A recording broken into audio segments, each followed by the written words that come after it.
اعوذ باللہ من الشیطان الرجیم بسم اللہ الرحمن الرحیم الحمد للہ الواحد الاحد الفرد الصمد الذی لم یلد ولم یولد ولم یکن لہ کفوا احد والصلاة والسلام علی اول العدد العبد المؤید والرسول المسدد المصطفى الامجد المحمود الاحمد حبیب الہ العالمین ابی الزہراء محمد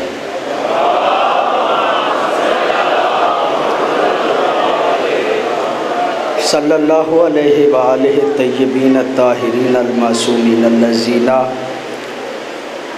لا یقاس بہم من خلق احد ولعنۃ الدائمۃ علی اعدائہم من یوم العداوۃ الی یوم الدین اما بعد فقد قال اللہ تبارک و تعالی فی کتابہ الحکیم بسم اللہ الرحمن الرحیم من یبتغی غیر الاسلام دینا فلن یقبل منہ وہو فی الآخرۃ من الخاسرین۔ صلوات پڑھیے گا بابا سے۔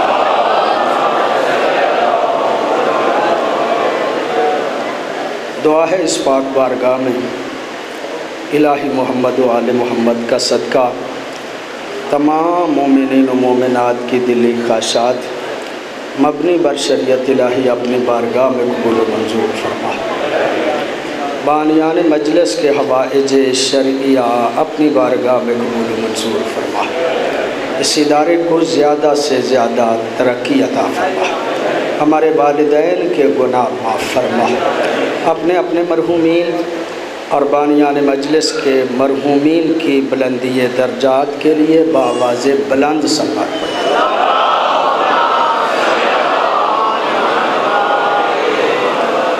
معزز بزرگان اور محترم دوستو، جو حکم فرمایا گیا ہے اس کی وضاحت کی ضرورت نہیں ہے، بس یہی کہ راستے میں تھوڑی سی بعض اوقات ہو جاتی ہے۔ مجلس چنیوٹ پڑھ کے حاضر ہوتا ہوں۔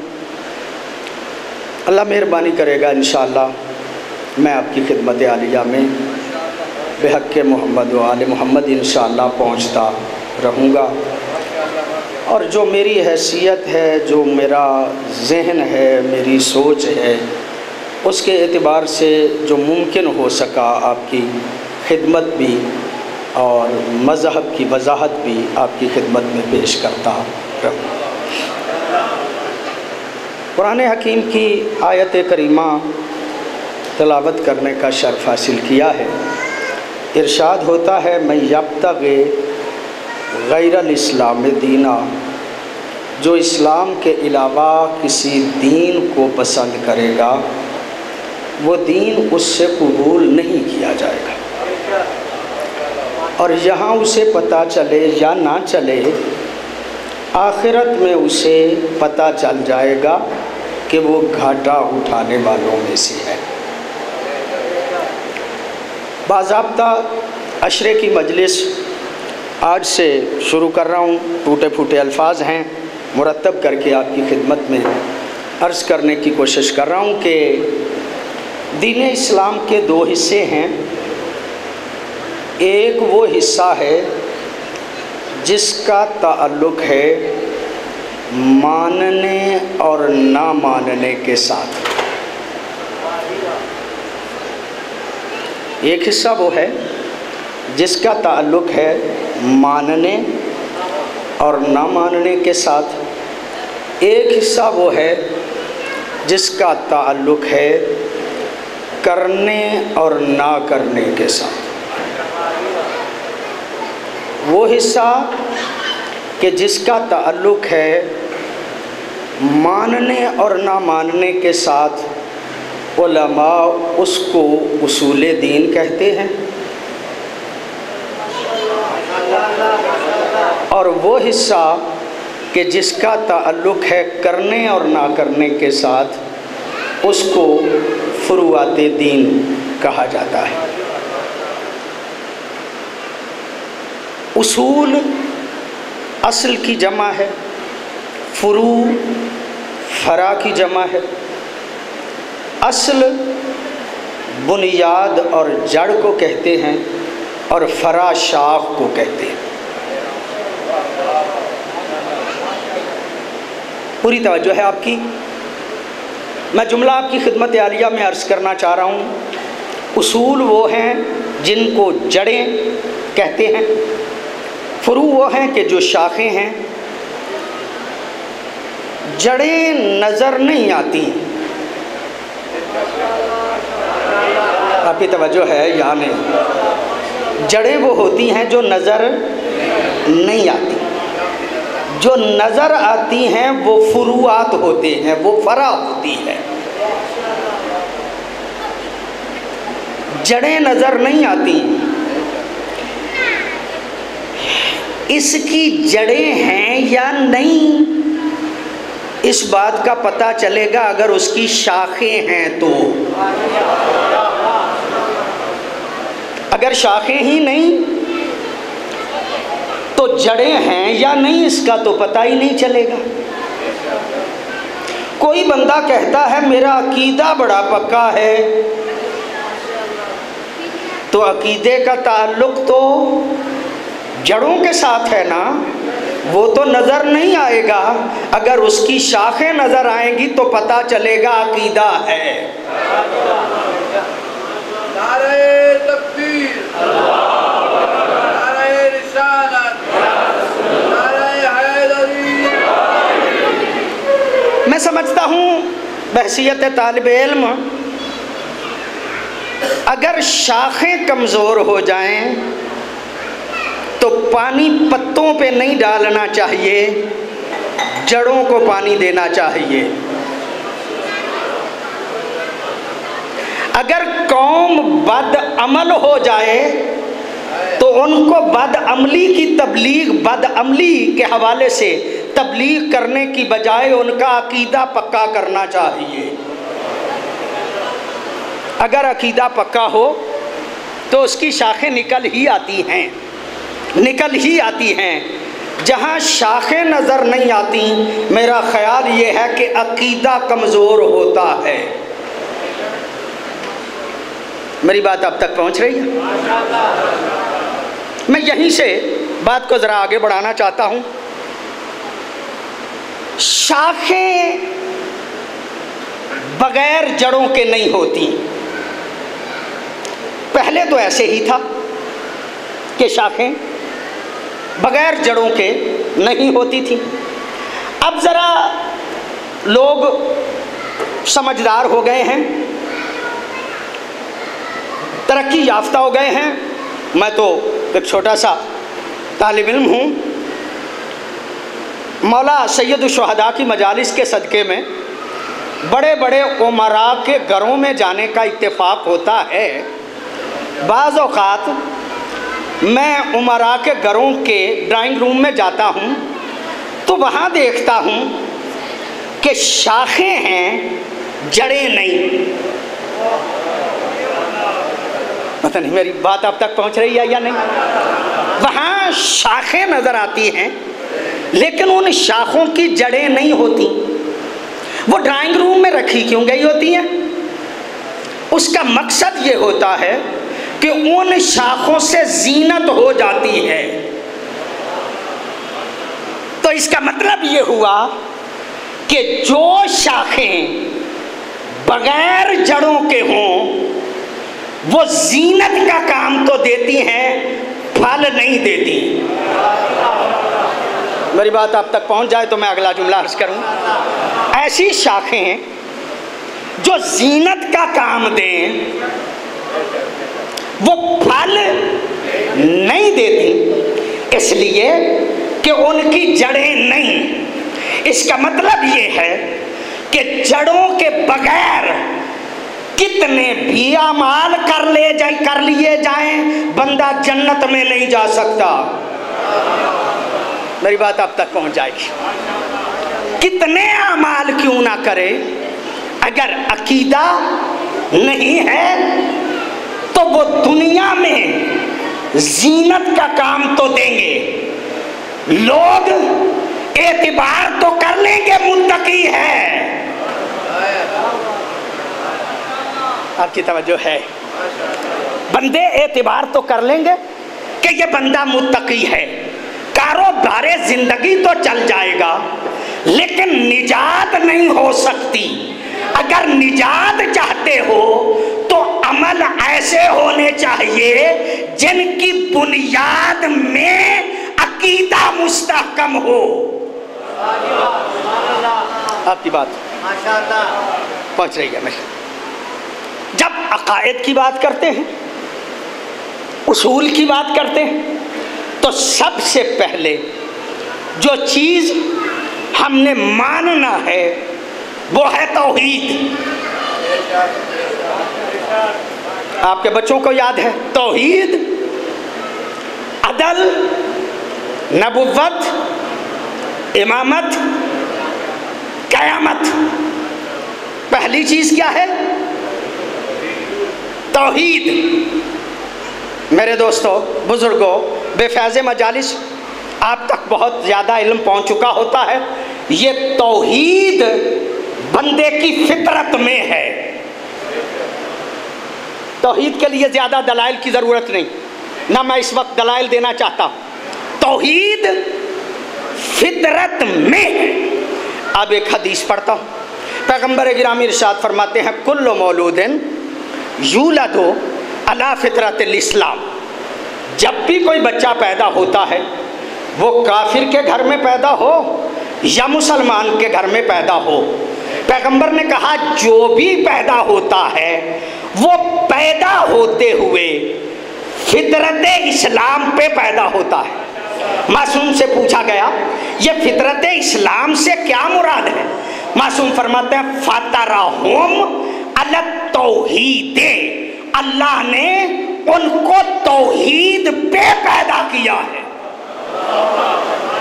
آپ کی توجہ ہے؟ یقیناً میں نے تھوڑا سا آگے بڑھنا ہے.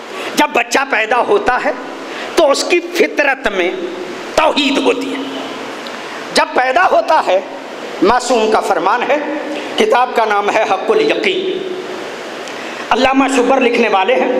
علامہ شبر فرماتے ہیں حق الیقین میں جب بچہ پیدا ہو تو معصوم فرماتے ہیں 1 سال تک جب بچہ روئے تو اس کو جھڑکو نہیں، اس کو مارو نہیں.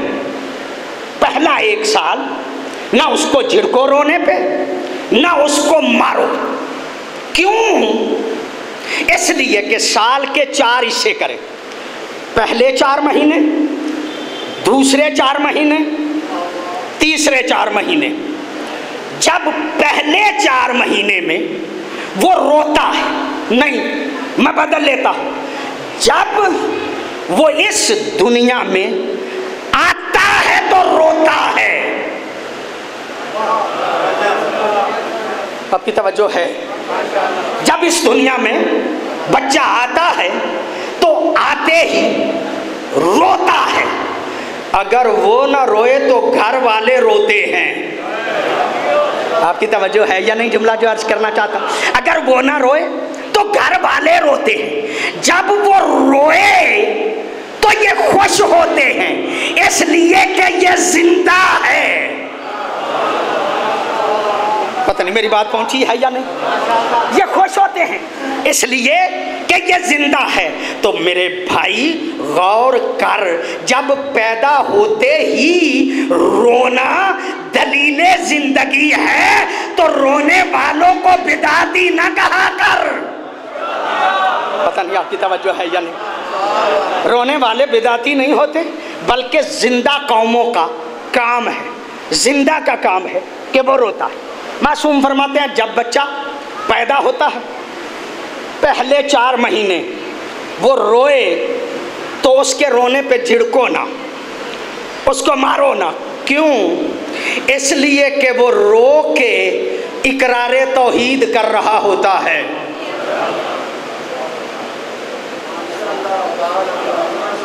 معصوم کا جملہ ہے، وہ روتا ہے، روتا نہیں، اقرار توحید کر رہا ہوتا ہے۔ دوسرے 4 مہینے جب وہ روتا ہے تو روتا نہیں، اقرار رسالت کر رہا ہوتا ہے۔ تیسرے 4 مہینے جب بچہ روتا ہے، پریشان نہ ہویا کرو، اسے جھڑکا نہ کرو۔ وہ آخری 4 مہینے جب روتا ہے تو اپنے والدین کے لیے دعا کرتا ہے۔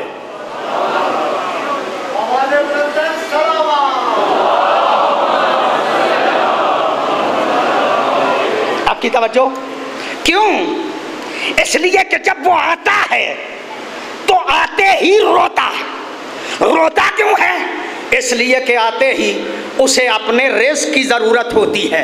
اس کی فطرت میں یہ موجود ہے کہ جب تو آیا ہے تو تیرے رزق کا بندوبست بھی کیا گیا ہے۔ جب وہ پہلے روتا ہے تو روتا نہیں، اپنے رازق کا اقرار کر رہا ہوتا ہے۔ پتہ نہیں میری بات پہنچ رہی ہے یا نہیں؟ جب وہ روتا ہے تو اپنے رازق کا اقرار کر رہا ہوتا ہے۔ جب 4 مہینے گزر جاتے ہیں، اپنی ماں کو دیکھتا ہے، اپنے باپ کو دیکھتا ہے۔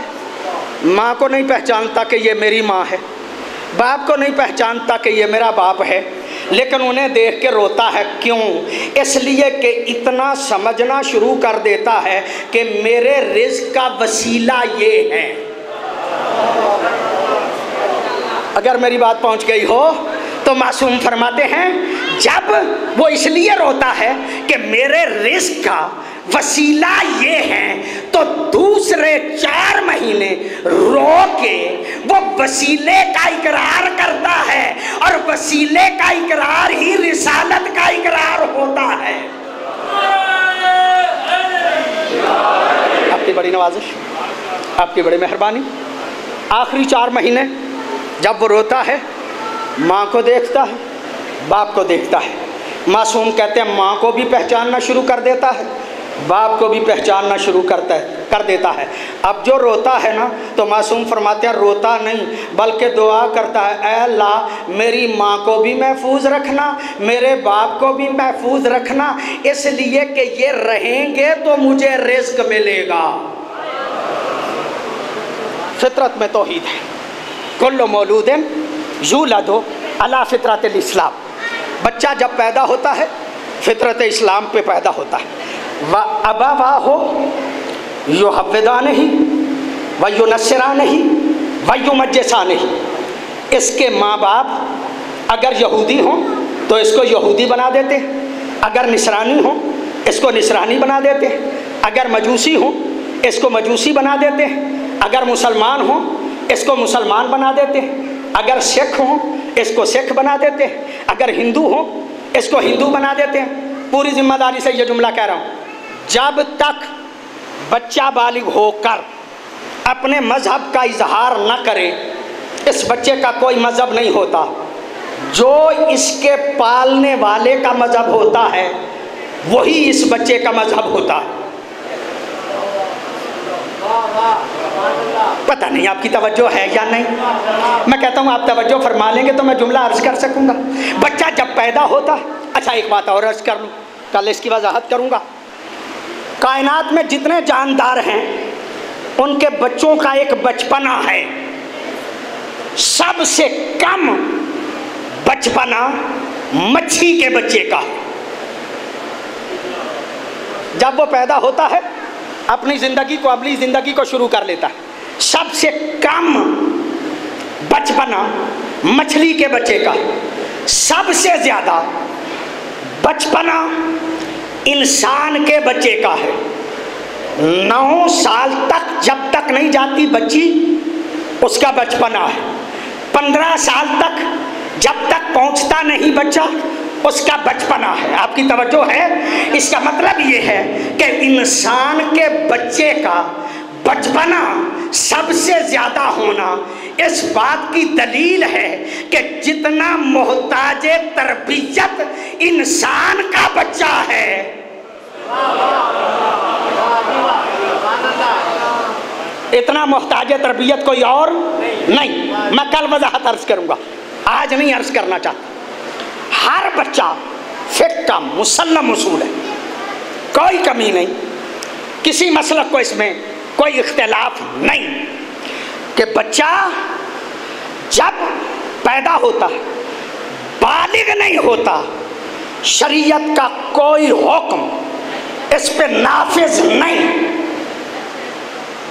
نماز اس پہ واجب نہیں، روزہ اس پہ واجب نہیں، حج اس پہ واجب نہیں، زکوٰۃ اس پہ واجب نہیں۔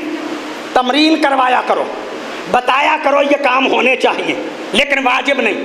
اگر نماز نہیں پڑھتا گناہگار نہیں، اگر روزے نہیں رکھتا گناہگار نہیں، اگر حج نہیں کرتا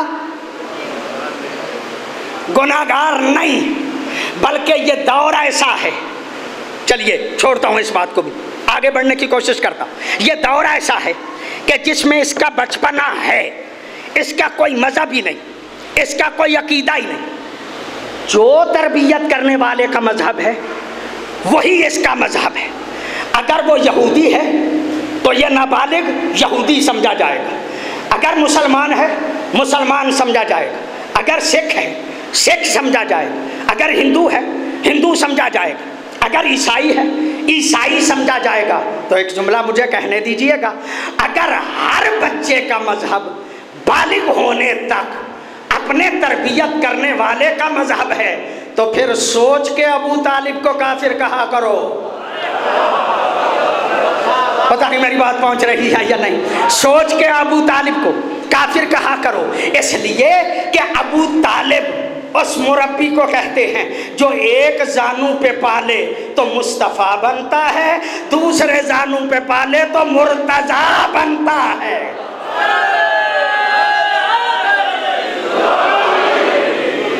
آپ کی توجہ ہو گئی ہے؟ میں باتیں عرض کر سکوں گا۔ میں طالب علم ہوں، ساری زندگی میری پڑھتے پڑھاتے گزر گئی، مجھے جہاں تک یاد پڑتا ہے 39 سال ہو گئے ہیں مجھے عشرہ پڑھتے ہوئے۔ طالب علم ہوں، بچوں کو پڑھاتا ہوں، علماء جو قرآن پڑھاتے ہیں ان کی بڑی عظمت ہے، ان کے بارے میں حدیثیں بہت زیادہ ہیں۔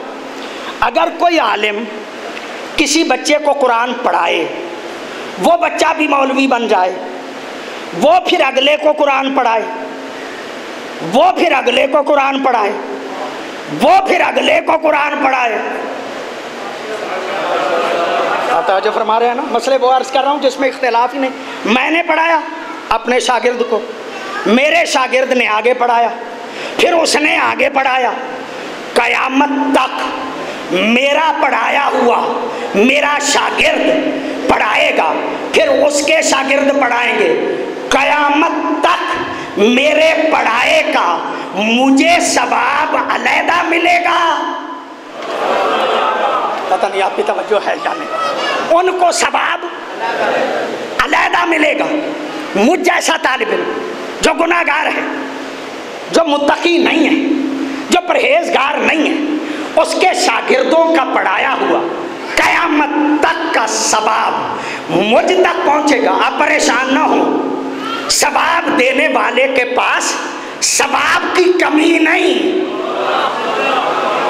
وہ انہیں بھی دے گا مجھے بھی دے گا۔ اس کا مطلب یہ قیامت تک جن کو میں نے پڑھایا ان کا ثواب مجھے ملے گا، مجھ جیسے مولوی کو تو قیامت تک جن کی میں نے تربیت کی ہے ان کا ثواب مجھے ملے گا۔ تو پھر سوچنا ابو طالب کی عظمت کتنی ہے۔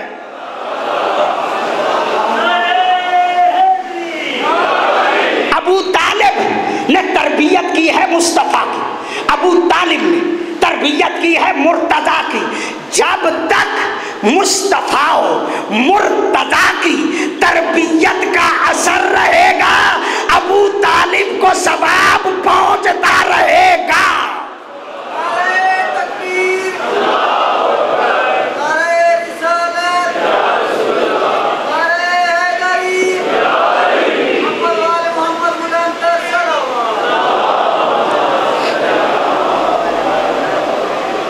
ماشاءاللہ آپ کی پوری توجہ ہے۔ میں جملہ آپ کی خدمت عالیہ میں عرض کرنا چاہ رہا ہوں۔ جنگ بدر تو آپ نے سنی ہے، مجھے جنگ بدر نہیں پڑھنا. میں تو ایک بات عرض کرنا چاہتا ہوں, جنگ بدر میں کتنے بندے تھے نبی کے پاس؟ 313. گھوڑے کتنے تھے؟ 2. تلواریں کتنی تھی؟ 3. مد مقابل کتنے بندے تھے؟ 1000. 1000 کے پاس سواریاں تھیں, 1000 کے پاس اسلحہ تھا. عالم قسم پرسی میں میرے نبی 313 بندے, 2 گھوڑے, 3 تلواریں لے کے آگے بڑھ رہے تھے. آگے سے ایک کافر نظر آیا جس کے پاس سواری بھی تھی. علامہ ذیشان صاحب نے یہ جملہ لکھا, جس کے پاس سواری بھی تھی, جس کے پاس اسلحہ بھی تھا, بہادر بھی وہ خاصا بڑا تھا.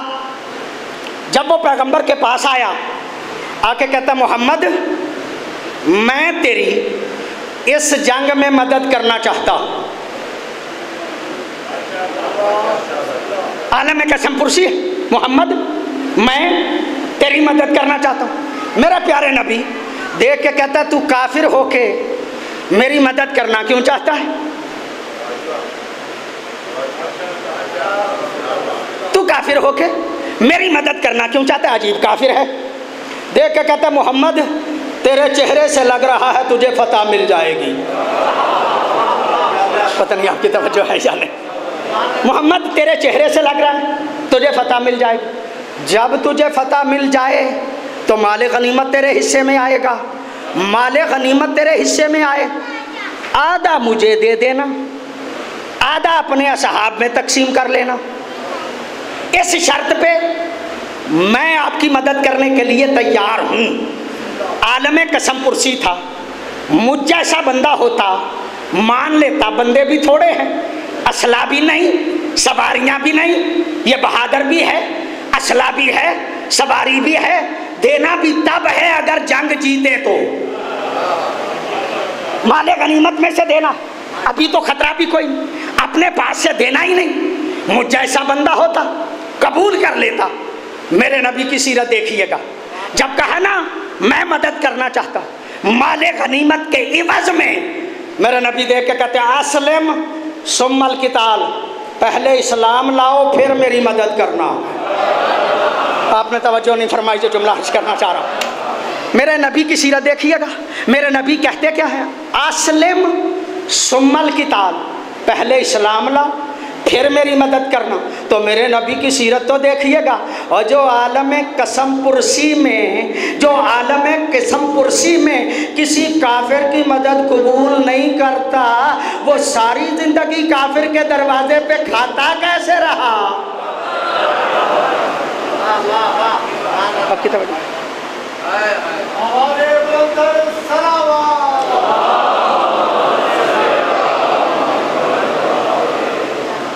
باختلاف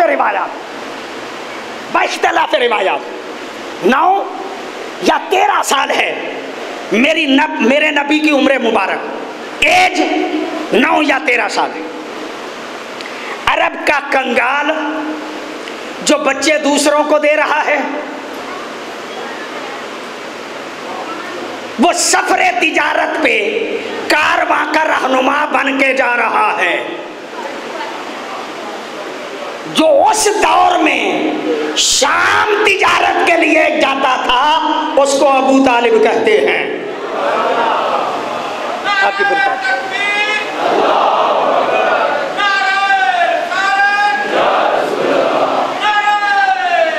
حیدری.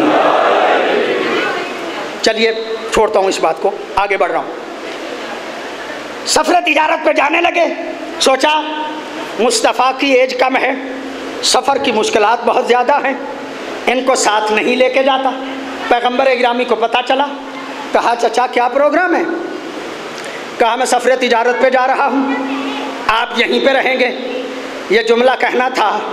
میرے نبی دیکھ کے کہتے ہیں چچا میں آپ کے بغیر نہیں رہ سکتا. اگر تھک نہ گئے ہوں تو جملہ عرض کرنا چاہ رہا ہوں. میں آپ کے بغیر نہیں رہ سکتا. جس کے بغیر مصطفیٰ نہ رہ سکے اسے ابو طالب کہتے ہیں. میں آپ کے بغیر نہیں رہ سکتا. کہا ٹھیک ہے چلو محمد مصطفیٰ چلے، سفر تجارت پہ گئے، تجارت کی بڑی منڈی، ساری تاریخوں نے لکھا ہے، ایسی کوئی بات نہیں، تاریخوں نے اس بات کو نقل کیا ہے۔ تجارتی سب سے بڑی منڈی دمشق ہوتی تھی۔ دمشق سے پہلے ایک چھوٹی منڈی تھی جس کو کہا جاتا ہے بصرہ شام۔ جو شام کی زیارات کے لیے گئے ہیں، کاروان لیڈر عام طور پہ وہاں پہ لے کے نہیں جاتے، جانا چاہیے۔ بصرہ شام میں جب نبی گئے تھے تو آپ کی اونٹنی کے قدمے مبارک وہاں پہ لگے تھے جن کے آج تک نشانات موجود ہیں۔ وہاں مسجد بنا دی گئی ہے، جو زائر جاتے ہیں وہ جا کے وہاں پہ زیارت کرتے ہیں۔ مجھے یہ شرف حاصل ہوا، میں وہاں پہ گیا، میں نے زیارت کی۔ بصرہ شام چھوٹی منڈی تھی، بعض اوقات ریٹ لگ جاتا تھا، بعض اوقات ریٹ نہیں لگتا تھا۔ جو تاجر آتے تھے نا، وہ یہاں سے گزرتے گزرتے چیک کر لیتے تھے کہ اس منڈی کا بھاؤ تاؤ کیا ہے۔ اگر بہتر بھاؤ لگ جاتا تو یہیں بیچ کے واپس آ جاتے تھے، اگر کم لگتا تو دمشق چلے جاتے تھے۔ حضرت ابو طالب کا کارواں پہنچا بصرہ شام۔ جس جگہ پہ پڑاؤ ڈالا، پڑاؤ اتفاق سے ایسی جگہ پہ ڈالا جہاں گرجا ساتھ تھا، گرجے پہ عیسائی راہب بیٹھا ہوا تھا۔ اچانک اس کی نظر پڑی کارواں پہ، اس نے دیکھا ایک بچہ ہے، وہ جدھر جاتا ہے بادل اس پہ سایہ کرتا ہے۔ توجہ فرمائیے گا، ایک بچہ ہے، وہ جدھر جاتا ہے بادل اس پہ سایہ کرتا ہے۔ وہ جس درخت کے نیچے سے گزرتا ہے ٹہنیاں جھک جھک کے سلام کرتی ہیں۔ اس نے زور دیا اپنی کتابوں کی طرف، اپنے علم کی طرف۔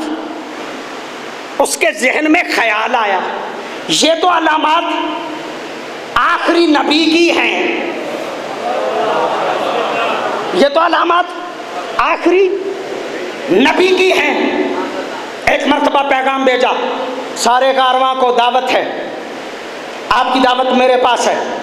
دعوت قبول کر لی گئی۔ جب دعوت قبول کر لی گئی، کھانے کے لیے چلنے لگا کارواں۔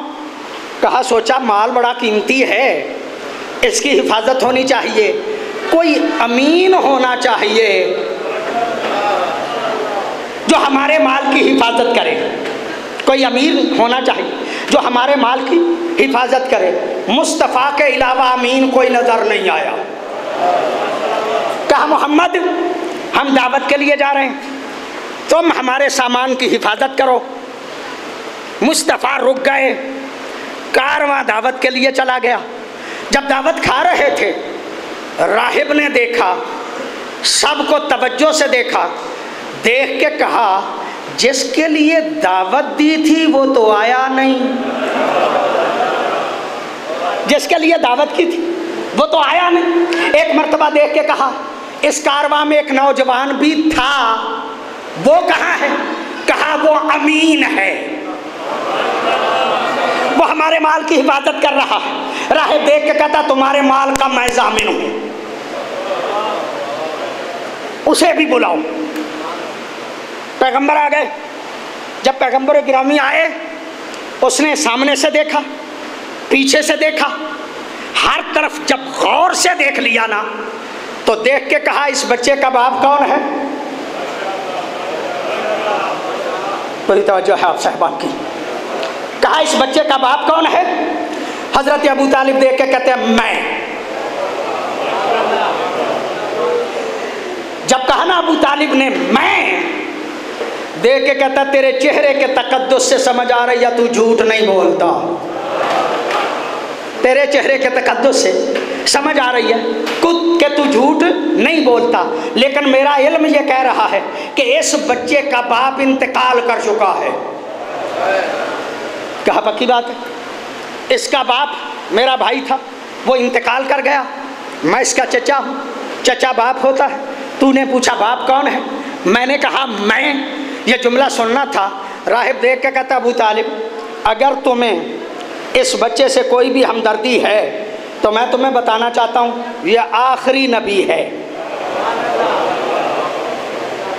توجہ فرمائیے گا۔ یہ آخری نبی ہے، اگر تمہیں کوئی بھی ہمدردی ہے تو فوراً اس بچے کو واپس لے جاؤ، یہودیوں سے بھی خطرہ ہے، عیسائیوں سے بھی خطرہ ہے۔ یہ جملہ سننا تھا۔ ابو طالب نے سارا مال اونے پونے پیسوں میں بصرہ شام میں بیچا اور محمد مصطفیٰ کو لے کے واپس آ گئے۔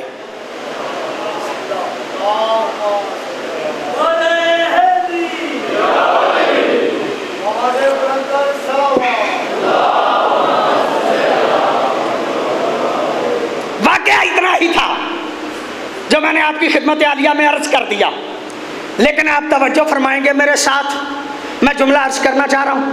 حضرت ابو طالب لے کے واپس پلٹے بصرہ شام سے۔ جب یہ مکے سے لے کے چلے تھے تو کسے لے کے چلے تھے؟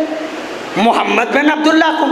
جب بصرہ شام سے واپس پلٹے ہیں تو کیا سمجھ کے لے کے چلے ہیں؟ آپ کی توجہ ہے نا؟ کیا سمجھ کے واپس لے کے چلے ہیں؟ محمد الرسول اللہ، محمد جو نبی ہیں ان کو لے کے واپس پلٹے، مال کی پرواہ نہیں کی، محمد مصطفیٰ کو لے کے آ گئے۔ نبی ہے تو توجہ چاہ رہا ہوں آپ صاحبان سے، مجھے کون سا اعتراض ہے؟ میں تو اعتراض کرتا ہی نہیں کرتا۔ چلو جس کو جی چاہتا ہے پہلا مسلمان بنا لو، پتہ نہیں آپ کی توجہ ہے یا نہیں، جسے چاہتے ہو پہلا مسلمان بناؤ۔ پہلا سابق الاسلام کیا ہے؟ بچوں میں فلاں تھا، بڑوں میں فلاں تھا، عورتوں میں فلاں تھی، غلاموں میں فلاں تھا۔ یہ چار کیوں بنائے، ایک کیوں نہیں بیان کیا؟ آپ کی توجہ ہی نہیں ہے جو جملہ عرض کرنا چاہتا ہوں۔ یہ چار کیوں بنائے؟ تھا تو ایک نا، اس ایک کا کیوں نہیں اعلان کیا؟ چلو یہ آپ کی مرضی ہے، چار کا اعلان کریں یا ایک کا اعلان کریں، لیکن غور تو کرو یہ جتنے سابق الاسلام ہیں یہ نبی کے اعلان رسالت کے بعد کے مسلمان ہیں نا، یہ اعلان رسالت کے بعد کے مسلمان ہیں نا۔ غور کر، ابو طالب اعلان رسالت سے پہلے کا مسلمان ہے۔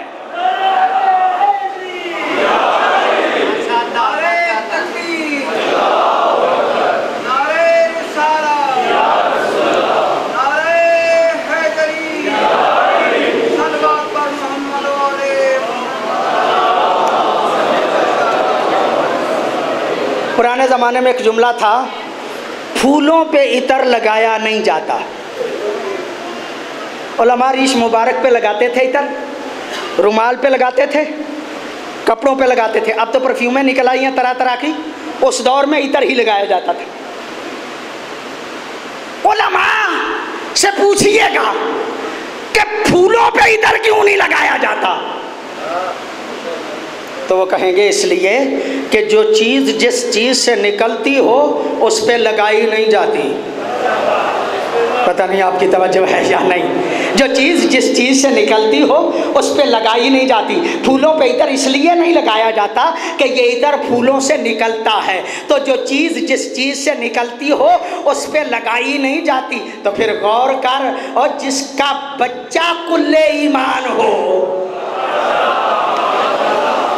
اس کے باپ کے ایمان کے بارے میں بات نہیں کرنی چاہیے، لیکن کرتے ہیں، کرنے دیجئے گا۔ بخاری، مسلم، صحیح ستہ معتبر کتابیں ہیں، احادیث کی کتابیں سمجھی جاتی ہیں بھی، میں انکار بھی نہیں کر رہا۔ ایک بات عرض کروں گا، شیعوں سے بھی غلطی ہو گئی ہے۔ شیعہ بھی جب کوئی بات ہوتی ہے کہتے ہیں جی دلیل لاؤ۔ دلیل کہاں سے لاؤ جناب؟ صحیح ستہ سے لاؤ۔ صحیح ستہ معتبر کتابیں ہیں لیکن میرے مذہب کی نہیں۔ آپ کی توجہ ہے؟ آپ کو بھی صحیح ستہ یاد ہے، لیکن اپنے مذہب کی جو کتابیں ہیں ان کا نام بھی نہیں آتا، یاد پھر بھی نہیں رہے گا۔ لیکن میں آج چونکہ تذکرہ آ گیا ہے اس لیے عرض کر رہا ہوں، آل محمد کے مذہب کی معتبر کتابیں 4 ہیں، کافی ہے، اس کے 3 حصے ہیں۔ اصول کافی، فروع کافی، روضہ کافی، کلینی کی کتاب ہے، اس کو کافی سمجھ لیجئے گا۔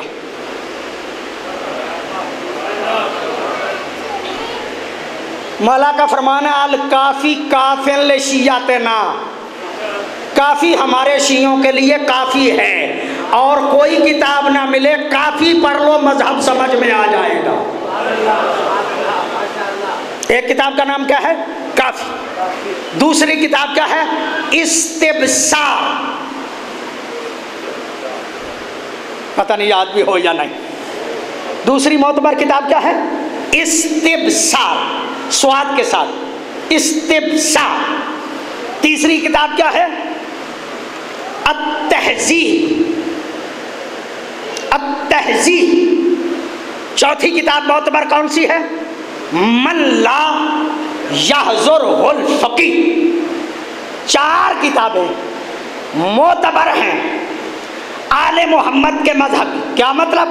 یعنی ان چار کتابوں میں ائمہ سے روایات ہیں، میرے لیے معتبر یہ، کوئی مانے یا نہ مانے، مولا باقر فرماتے ہیں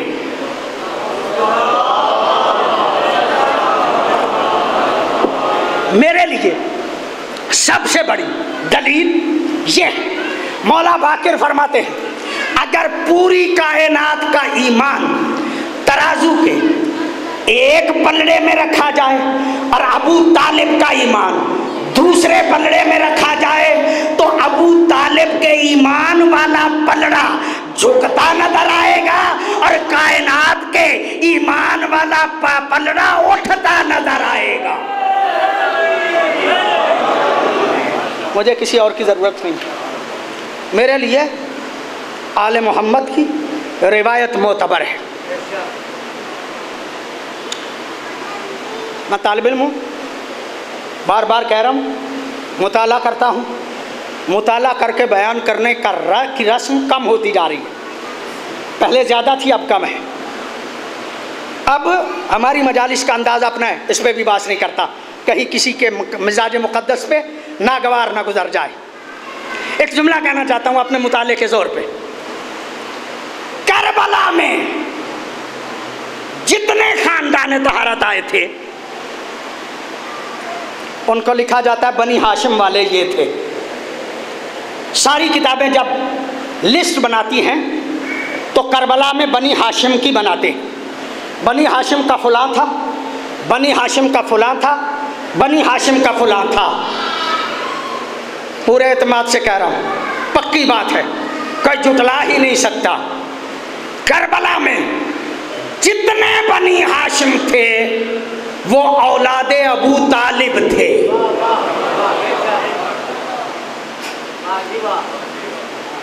ابو طالب کے علاوہ کوئی بنی ہاشم کا نہیں تھا۔ فاطمہ بنت اسد اور ابو طالب کی اولاد کربلا میں آئی۔ اس کا مطلب یہ ہے کہ دین کو بچا گئی ہے ابو طالب کی اولاد۔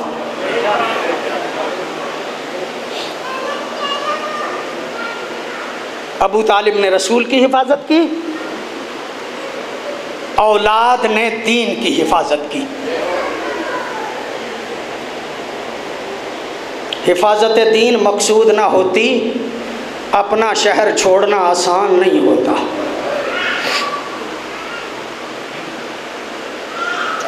اللہ آپ کو سوائے غم اہل بیت کے کوئی غم نہ دے۔ کیا ہو گیا؟ مدینہ چھوڑنا ہے، کبھی بھائی کی قبر پہ، کبھی ماں کی آغوش میں، کبھی نانا کے پاس۔ مقتل کی سب کتابوں نے لکھا ہے، مولا جب نانا کی قبر پہ گئے ہیں، کافی دیر وہاں پہ رکے، اونگ آ گئی، عالم خواب میں رسول آ گئے۔ جب عالم خواب میں رسول آئے، حسین کو سینے سے لگایا، آنکھوں کے بوسے لیے۔ جب بوسے لیے نا، مولا حسین دیکھ کے کہتے ہیں نانا آپ کی امت نے مجھے بڑا پریشان کیا ہے، اجرکم اللہ، اللہ آپ کو سوائے غم اہل بیت کے کوئی غم نہ دے۔ لفظ یہ ہیں روایت کے، مولا حسین فرماتے ہیں نانا مجھے اپنی قبر میں لے لو، میں واپس نہیں جانا چاہتا۔ کہا بیٹا حسین میرا دین نہیں بچتا، تمہیں جانا پڑے گا۔ دین کے بچانے کی خاطر حسین تیاری کر رہے ہیں۔ مخدومہ زینب قریب آتی ہیں، آ کے کہتی ہیں بھیا میں بھی آپ کے ساتھ جاؤں گی۔ جب کہا نا میں بھی آپ کے ساتھ جاؤں گی، مولا دیکھ کے کہتے ہیں بہن زینب چل ضرور، لیکن تیری اجازت عبداللہ کے پاس ہے۔ بانی شریعت کی بیٹی تھی، فوراً اٹھی، علماء فرماتے ہیں اپنے گھر میں گئی، صحن خانہ میں جناب عبداللہ بستر بیماری پہ لیٹے ہوئے تھے، اپنے ہی گھر میں سوالیوں کی طرح مٹی پہ بیٹھ گئی۔ اجرکم اللہ، اللہ آپ کو سوائے غم اہل بیت کے کوئی غم نہ دے۔ جب سوالیوں کی طرح مٹی پہ بیٹھی ہے نا، بیٹیاں بابا کے پاس آئی ہیں، کندھا ہلا کے کہا ہے بابا دیکھ تو صحیح، ہماری ماں اپنے ہی گھر میں سوالیوں کی طرح بیٹھ گئی۔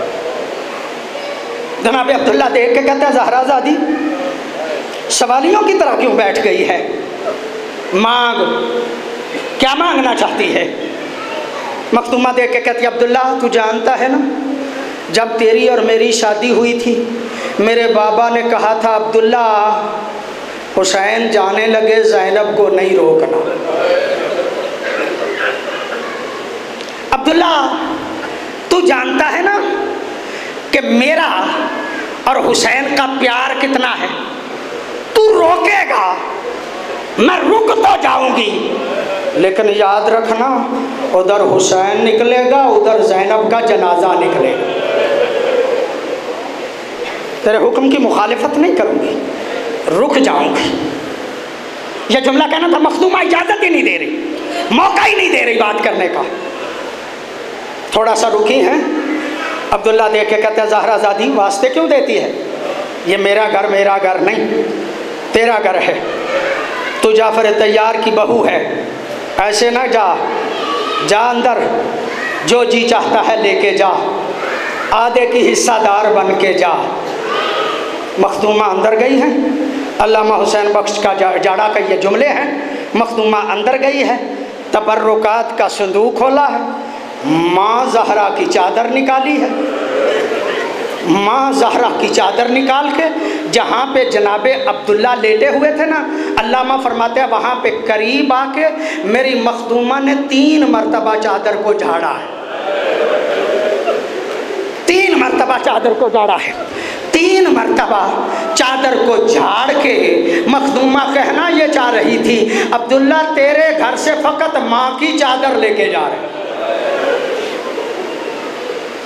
اور کوئی چیز نہیں لے کے جا رہے، قبلہ آ گئے اور کوئی چیز نہیں لے کے جا رہے۔ چلنے لگی، علماء فرماتے ہیں جناب عبداللہ نے دیکھ کے کہا زہرا زادی سفر تو نے کبھی کیے نہیں، سفر میں مشکلات آ سکتی ہیں، تو جعفر طیار کی بہو ہے، یہ 4 کنیزیں ہیں، یہ تیرے ساتھ جائیں گی، یہ 4 کنیزیں سارا سفر تیری خدمت کریں گی۔ اور سیدو غیر سیدو مکے میں ان کنیزوں کا ذکر ملتا ہے، مکے سے چلنے لگے ان کنیزوں کا ذکر ملتا ہے، کربلا کے راستے میں ان کنیزوں کا ذکر ملتا ہے، 2 محرم کو ان کنیزوں کا ذکر ملتا ہے، شام غریبہ جب آئی ہے تو اس کے بعد ان کنیزوں کا ذکر نہیں ملتا، پتہ نہیں چلتا یہ کنیزیں کہاں چلی گئیں؟ زیدی صاحب کے جملے ہیں، زیدی صاحب کہا کرتے تھے سوچو تو صحیح یہ کنیزیں کہاں پہ چلی گئیں، تم سوال کرو گے نا یہ کنیزیں کہاں پہ چلی گئیں۔ عزادارو زیدی صاحب کہا کرتے تھے جب ثانی زہرا کے سر سے چادر اتر گئی نا یہ سوچ کے مر گئی۔ اجرکم اللہ، اللہ کو سوائے غم اہل بیت کے کوئی غم نہیں۔ یہ سوچ کے مر گئی کہ جس کی خدمت کے لیے آئی تھی جب اس کے سر پہ چادر نہیں رہی ہمارا زندہ رہنے کا فائدہ کیا؟ ہمارا زندہ رہنے کا فائدہ کیا؟ عزادارو دست بستہ عرض کرتا ہوں، اور جس کی چادر کو اترتے دیکھ کے کنیزیں مر گئیں وہ بی بی خود زندہ کیسے رہی؟ وہ بی بی خود زندہ کیسے رہی؟ کہتے ہیں اس بات کا پتہ چلا ابن زیاد کے دربار میں۔ ابن زیاد کے دربار میں حالت کیا تھی؟ آگے آگے سفید بالوں والی فضہ تھی، پشت پہ سر رکھ کے میری مخدومہ زینب کھڑی تھی، سر نیزوں پہ تھے۔ کسی نے بے غیرت سے سوال کیا مولا حسین کے سر کی طرف دیکھ کے یہ سر کس کا ہے؟ وہ دیکھ کے کہتا ہے میرے باغی کا۔ عزاداروں معذرت چاہتا ہوں یہ جملہ کہا نا میرے باغی کا، ایک مرتبہ میری مخدومہ دیکھ کے کہتی ہے اماں فضہ ہٹ، اماں فضہ ہٹ، جس مقصد کے لیے زندہ تھی وہ وقت آ گیا، جس مقصد کے لیے زندہ تھی وہ وقت آ گیا ہے۔ اماں فضہ کو ہٹایا، ہٹا کے کہا او بے غیرت سن میرا بھیا نمازی تھا۔ جب کہا نا میرا بھیا نمازی تھا، ایک اندھا صحابی دربار میں بیٹھا تھا، اس نے آواز سنی، اس نے ساتھ والے کو دیکھ کے کہا اینا اینا علی ابن ابی طالب، یہ علی کی آواز کہاں سے آ رہی ہے؟ جب کہا نا یہ علی کی آواز کہاں سے آ رہی ہے، کہا یہ علی آ گئے ہیں یا علی کا کوئی بیٹا آ گیا ہے؟ وہ ساتھ والا دیکھ کے کہتا ہے شکر کرو اندھے ہو، شکر کرو اندھے ہو، دیکھا دیکھ نہیں سکتے، نہ علی آئے ہیں نہ علی کا کوئی بیٹا آیا ہے، بلکہ علی کی بڑی بیٹی زینب شرابی کے دربار میں خطبے دے۔ اللہ لعنت اللہ علی قوم الظالمین وسیعلم الذین